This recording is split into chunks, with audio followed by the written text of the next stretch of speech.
Felicia Tisu dihujat gegara jualan nastar meski lulusan Singapura. Sosok Felicia Tisu memang tak pernah sepi dari perbincangan publik. Ya, Felicia Tisu jadi sorotan publik usai menjalin asmara dengan putra bungsu Presiden Jokowi, Kaesang Pangarep.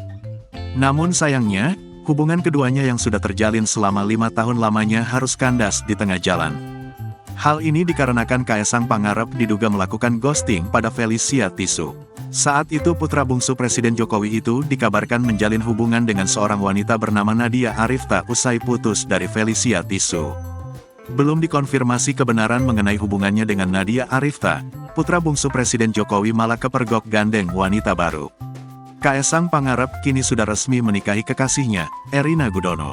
Kaesang Pangarep dan Erina Gudono sedang menikmati peran sebagai suami istri. Felicia Tisu kini malah kena nyinyiran netizen. Baru-baru ini, Felicia Tisu dihujat netizen gegara jualan nastar meski lulusan Singapura. Lantas, mantan Kaesang Pangarep itu tak segan beri skakmat netizen dengan balasan menohok. Dalam unggahannya di Instagram Story, Felicia Tisu tampak membagikan tangkapan layar komentar netizen tukang nyinyir. Pasalnya, ia dinyinyiri gegara jualan nastar meski lulusan Singapura. Bak tak terima diremehkan netizen, mantan Kaesang Pangarep itu lantas beri balasan menohok. Kalau memang pekerjaan halal, kenapa enggak? Justru manusia otak yang seperti kamu mending gak usah sekolah tinggi-tinggi.